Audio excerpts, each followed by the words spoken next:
Assalamualaikum warahmatullahi wabarakatuh. Kita akan teruskan kajian kita kitab Riyadhus Shalihin. Yang kita bacakan adalah surat Al-Baqarah ayat 183 dan selanjutnya yang dengan puasa. Kemarin sudah kita bahas hadis dari Mu'adz bin Jabal yang dibukukan oleh Imam Ahmad dalam Musnad Imam Ahmadnya berkenaan dengan step-step dengan fase-fase diberlakukannya sholat.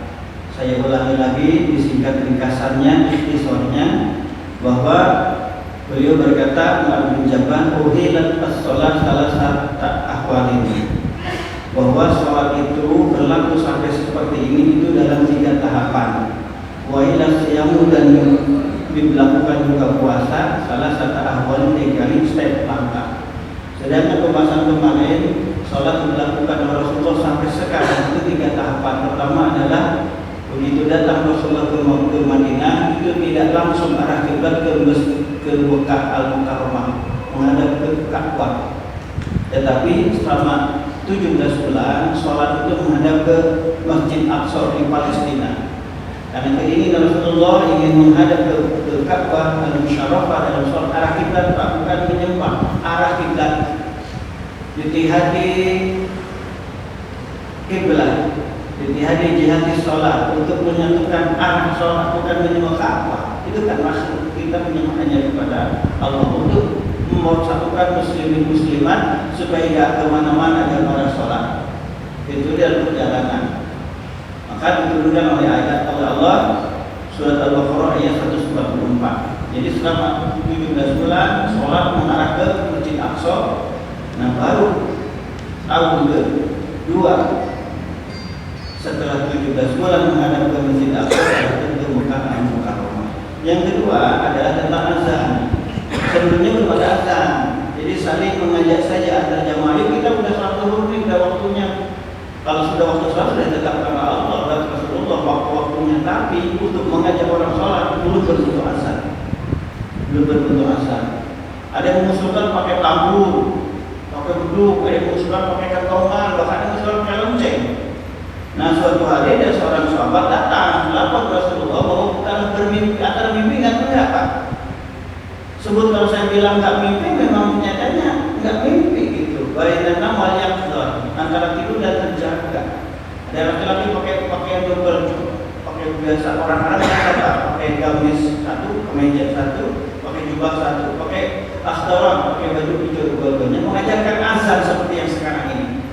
Nggak lama kemudian datang Sayyidina Umar bermimpi juga seperti halnya sahabat tersebut.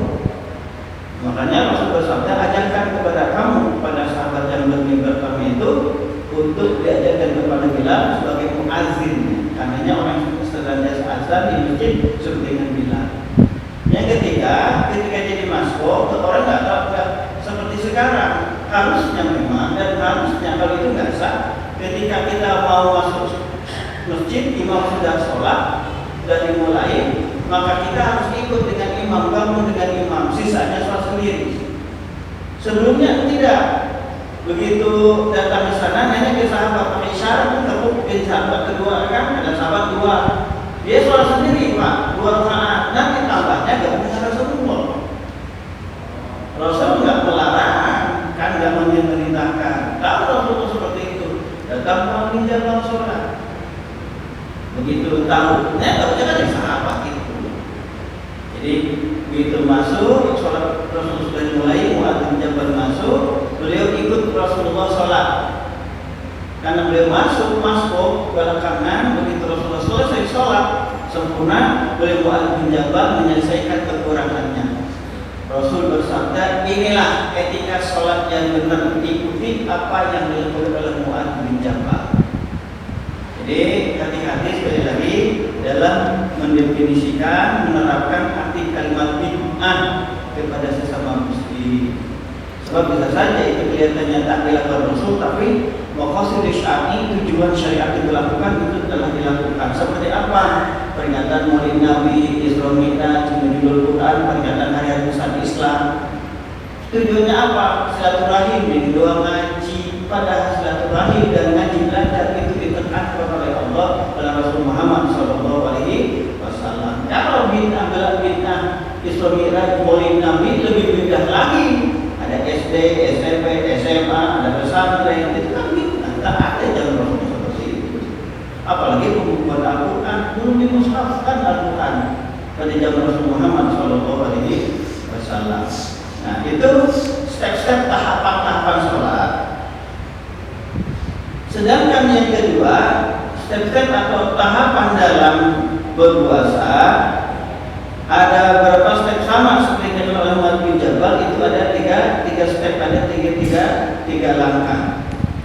Nah, wa ma'wal siyam, dan ada pun langkah-langkah terjadinya puasa seperti sekarang ada 3 step. Pertama, Fa'inna Rasulullah SAW qadimal Madinah, Rasul Muhammad SAW hijrah datang ke Madinah. Fajala yasumu min kulli syahrin thalathata ayyamin, dan Rasulullah puasa 3 hari setiap bulan.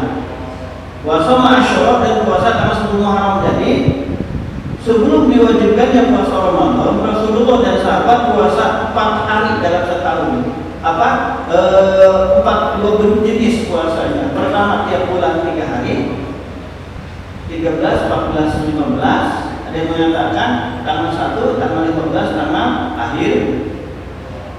Yang kedua adalah tanggal 10 Muharram. Jadi setiap bulannya puasa 3 hari ditambah sehari, tanggal 10 Muharram sudah Asyura. Wajib. Ini menurut para sahabat dan hadis Rasul Muhammad SAW, puasa 3 hari itu yang dilakukan sejak zaman Nabi Nuh sampai zaman Nabi Isa alaihissalam. Nah, turunlah ayat, ya ayyuhalladzina amanu kutiba alaikumus shiyam kama kutiba alal ladzina min qablikum la'allakum tattaquna ayyaman ma'dudat, sampai dengan ayat wa alal ladzina yutiquna fidyatun ta'am miskin. Kewajiban puasa 3 hari setiap bulan dan tanggal 10 Asyura itu dihapus menjadi sunnah. Faman syaa falyasum wa man syaa lam yasum taraka. Kalau ingin puasa silakan, kalau enggak silakan. Jadi hukumnya sunnah, sebab diwajibkan berpuasa pada bulan Ramadan saja, sisanya tidak wajib. Meskipun seperti itu, ada beberapa hukum puasa. Ada puasa wajib, puasa sunnah, puasa makruh, haram, mubah, itu 5 hukum. Pasti kena kepada rencana. Yang wajib puasa itu ada 3 jenis. Pertama adalah puasa wajib bulan Ramadan. Yang kedua adalah nazar. Itu puasa kita wajib, Pak. Yang ketiga adalah puasa karena kafarat, melakukan persetubuhan pada bulan Ramadan ketika puasa. Itu 3. Jadi puasa Ramadan, puasa nazar, saya nazar kalau istri saya melahirkan anak yang kelima laki-laki, sebab orang keempat perempuan, Pak, berpecah telur. Ada santri saya gitu, Pak. Anak pertama perempuan, kata istri suaminya, kita doain ya adek ya, enggak. Anak kedua laki-laki, perempuan lagi, Pak. Nah, kita kan berdua ya adek ya, ketiga udah laki-laki, perempuan lagi, Pak. Sampai keempat berpecah telur. Begitu kelima, hari keempat berdoa, alhamdulillah pecah. Allah kabulkan doa yang kelima anak laki-laki. Nazarnya kalau kan itu anak kami laki-laki maka akan puasa Senin Kamis selama setahun. Ya, lain anak laki-laki wajib dilaksanakan puasa Senin Kamis selama setahun. Maka hati-hati dengan nazar, ulama memang sebetulnya memakruhkan. Dan arti nggak bagus lah sering-sering nazar, itu kelihatan orangnya pelit. Kalau nazar, kalau lahir anak saya akan sedekah, kelihatan pelit, Pak. Nah, kalau nggak terjadi yang diinginkan, nggak akan sedekah, Pak. Nazar akan puasa Senin Kamis, kelihatan malesnya. Memang kalau nggak terjadi yang diinginkan oleh Allah nggak dikabulkan, nggak akan jadi puasa, kelihatan malesnya. Maka ulama rata-rata kurang senang, memakruhkan, artinya bukan mengharap, makruh kalau orang senang nazar, bagus kan nazar. Kelihatan kulitnya, kelihatan malesnya. Amal sholat saja jangan satu paukan. Kalau bersyukur kepada Allah juga bermacam cara. Itu jadi pertama itu stepnya diwajibkan. Nah, itu poin yang pertama. Nah, turunnya ayat ini, nah dari mulai dari surat Allah, dari surat Al-Baqarah ayat 183 sampai 184. Ini ada ayat, saya bacakan ayatnya banyak. Bismillahirrahmanirrahim. Ya ayyuhalladzina amanu yang beriman, kutiba alaikumus syiyam diwajibkan kepada kamu yang berpuasa, kama kutiba alal ladzina min qablikum, seperti yang diwajibkan puasa kepada umat-umat sebelum kamu, la'allakum tattaqun, supaya kamu menjadi orang yang bertakwa. Yaitu ada beberapa ahli tafsir al-hadis mengatakan umat sebelumnya puasa hanya 3 hari saja. Ayyam ma'dudat, hanya beberapa hari saja selama sebulan, tidak berbulan-bulan bertahun-tahun apalagi. Pemakan kami kumaritun, maka barang siapa di antara kamu maritun sakit, atau ala safar atau dalam perjalanan, dan hendaknya untuk silahkan berbuka dan dikodok pada waktu yang lain. Wa alal ladzina yutiqunahu, dan bagi orang-orang yang payah dalam melaksanakan susah, kesusahan untuk melakukan puasa, fidyatun, kamu miskin, silahkan membayar fidyah, memberi makanan kepada miskin, yaitu untuk makan siang dan makan malam. Nah, ini dilaksanakan pada zaman Rasulullah. Jadi orang dikasih opsi, silakan berpuasa, tapi kalau merasa capek karena udaranya panas sampai 50 derajat, silakan berbuka meskipun di rumah. Tapi bagi yang buka puasa diwajibkan diganti sehari dengan membayar makanan pokok untuk makan siang dan makan malamnya. Tentu dengan lauknya, Pak. Masa hanya dikasih nasi saja, kasih roti saja, tentu dengan teman-temannya, toh. Ya bagusnya 4 sehat 5 sempurna, 6 mengenyangkan. Di makanan Eropa itu, Pak, itu nggak mengenakan, Pak, mahal, nggak enak, Pak. Bapak pernah taruhlah makan di sini, makan yang franchise dari Eropa yang jualan ikan itu, jualan ayam itu, nasinya cuma sekepal kecil, Pak, yang benar. Dagingnya nggak besar. Kenapa, Pak? Datang ke rumah Bapak makan lagi. Karena memang kayak gitu.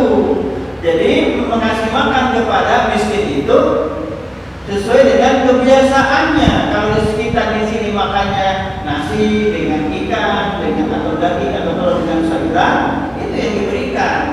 Mubahnya, sunahnya ditambah dengan buah-buahannya, ditambah dengan susunya.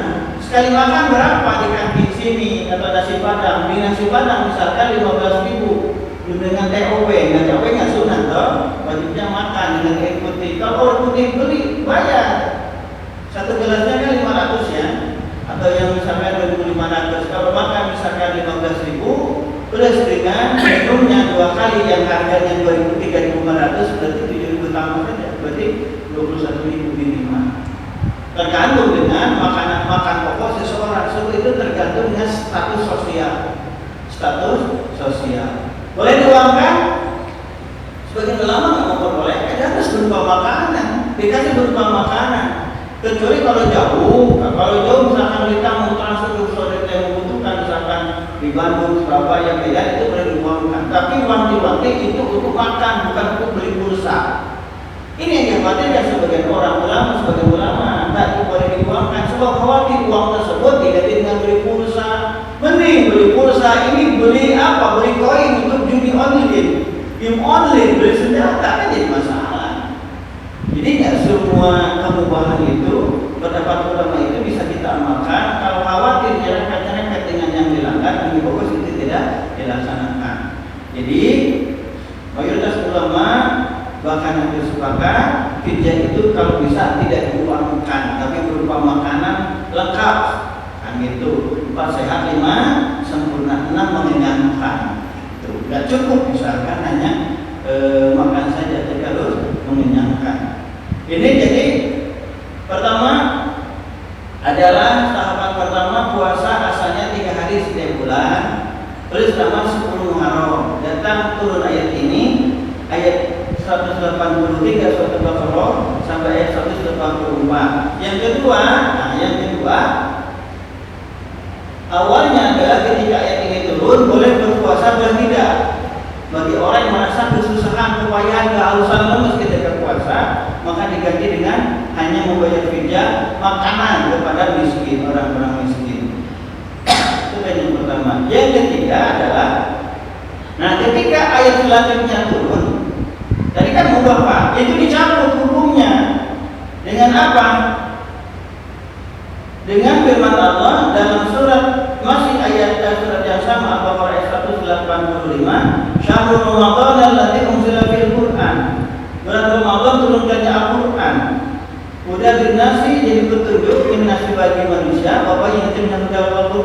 penjelasan dan petunjuk itu bagi manusia.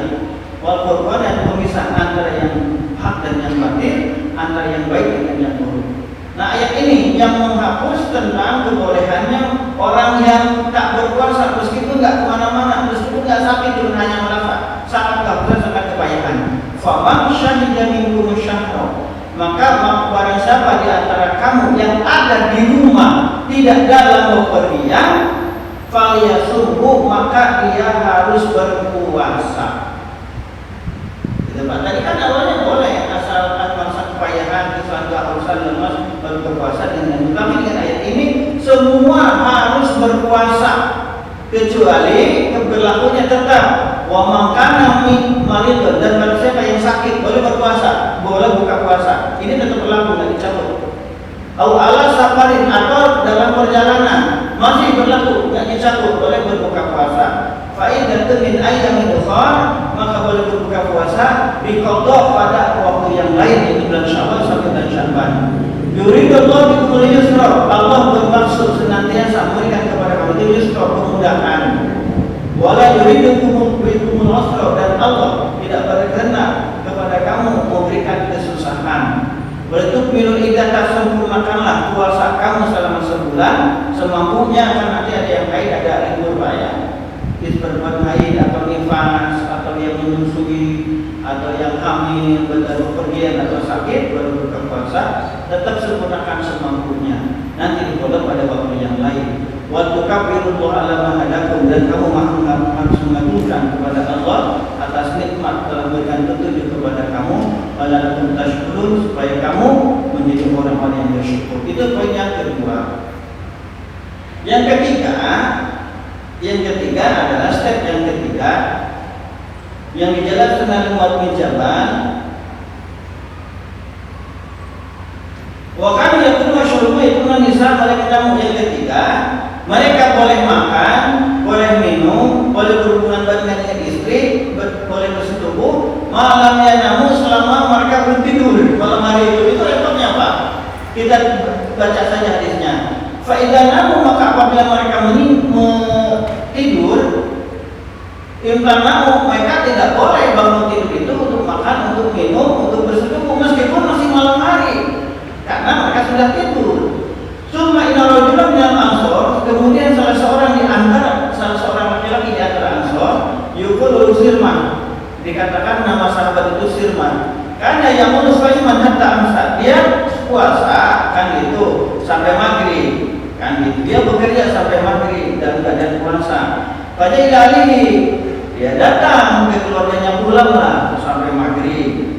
Fasalah al-isya, kan itu. Sudah buka keadaannya, terus dia sholat al-isya. Semalama kemudian dia tidur, malam yakul, malam yushrab, tak sempat makan dan tak sempat minum. Datang ke rumah, sholat langsung tidur, belum sempat makan, sebelum sempat minum.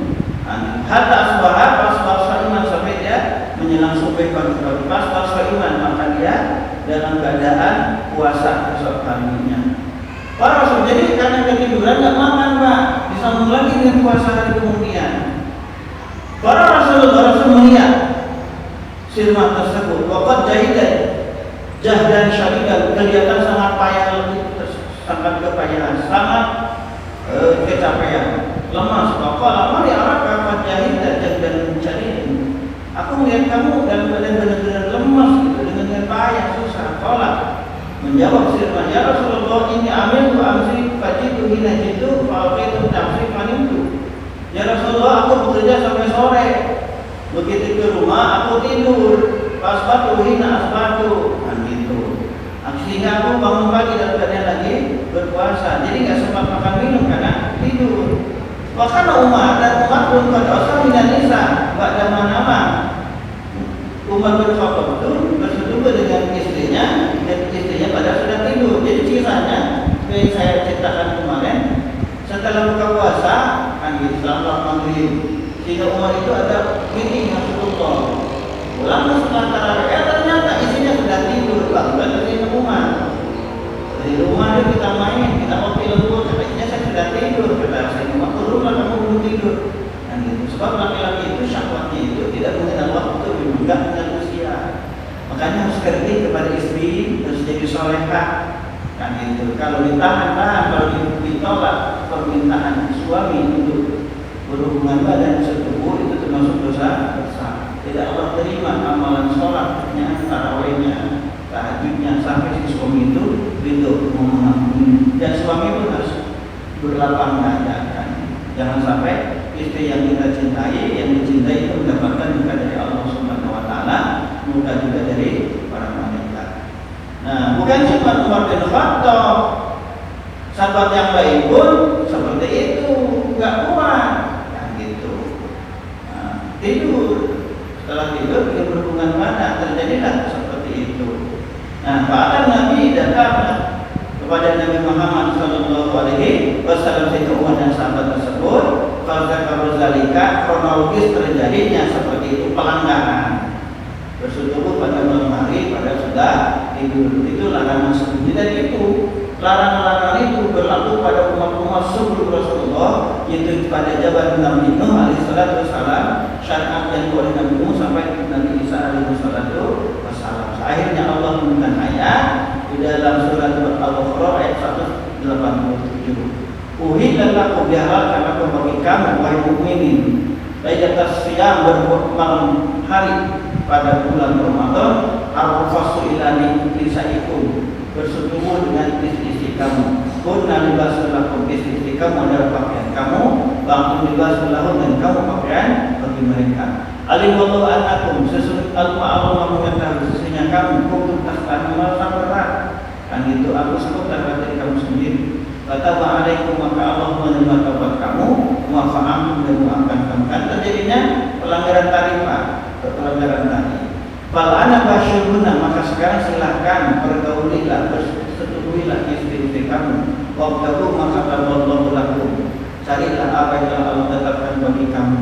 Wa kulu washrabu, silahkan makan minum. Hatta yatabayyana lakumul khaytul abyad minal khaytil aswad minal fajr, sampai jelas antara benang putih dan dengan benang hitam. Minal fajr dari fajar, artinya sudah jelas barangnya, sudah keluar fajar, sudah masuk waktu subuh. Jadi silahkan makan minum di setelah maghrib sampai